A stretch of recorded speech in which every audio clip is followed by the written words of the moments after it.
السلام علیکم ګرانو کتونکو نیکی هیلې او احترامات زم تاسو قربا تاسو ورور شیراز احمد شیرازي او په پروګرام د نندیال مازیګری کې تاسو ته یو واری بیا هرکلی وایم کتونکو دا وخت کې ما سره موجود دی د پښتو ژبې یو ځوان یو زلمی شاعر او کوم چې په ډېر کم وخت کې یو ډېر غټ نوم چې کوم دی هغه ترلاسه کړی دی ما سره دې وخت کې موجود دی ارلرمان صاحب د هغو پښتونخوا ټول مخکې او ډېر مهرباني چې موږ له خپل قیمتي وخت راکړو دا ته ووایي چې په دومره کم وخت کې تاسو دومره فیمس څنګه شوئ؟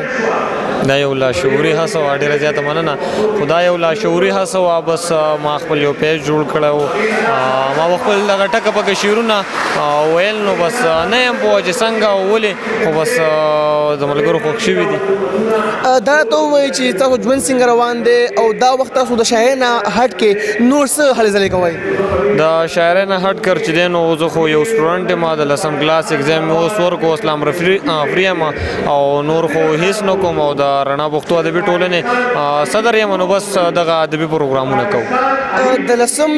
جمعه سټوډنټ یو کتاب مصنف او دومره فیم او دومره په نړۍ کې دومره فیمس کېدل ډېر یو ګران سفر دی څنګه دومره تاسو دا واغستو لږ راته دې منځ کې لږ رڼا واچوئ زما په خیال چې ما سره د کور د طرفه هر قسمه سپورټ دی او و نو زما په خیال چې صرف دغه وژبه وي نور زما په خیال چې دې باره کې به زه څه ووایم نو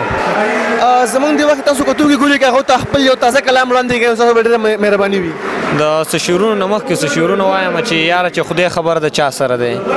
یاره چې خدای خبر د چا سره دی او هو رایا چې زړه مې ستا سره دی او زما د ژوند اختیار د ده سره دی زما د ژوند اختیار د ده سره دی د ده د ژوند اختیار زما سره دی او نه کوي څوک د وفا مخ ته ورک شي ظلم دی ډېر د دنیا مخ ته ورک شي په ځینې ملا حد تمام وي د ځینې ملا مخ ته ورک شي او یا چې په سخته کې په کار دی نشي مړه د داسې اشنا مخ ته ورک شي او ما ویل نه دا د خدای ښکلا ده چې ویل راته ستا مخ ته ورک شي او ما یو شعر پکې داسې دی چې شوله هندارې ته غوسه ویل یې شوله هندارې ته غوسه ویل یې نه ښکلی کېږي زما مخ ته ورک شي او اخرنی شعر پکې دی چې ښکلی مجنون یې راله ولړزوو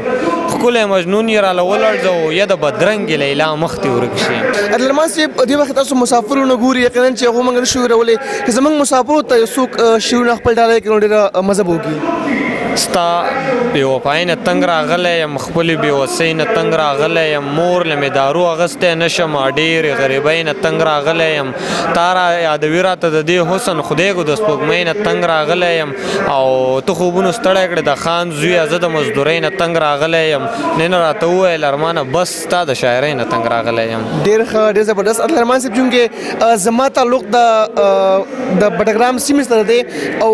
هلته هم ستاسو ډېر مینوال دي تاسو ډېر سپورټ کوي ستاسو شاعري چې کوم دا خوښوي نو که د بټګرام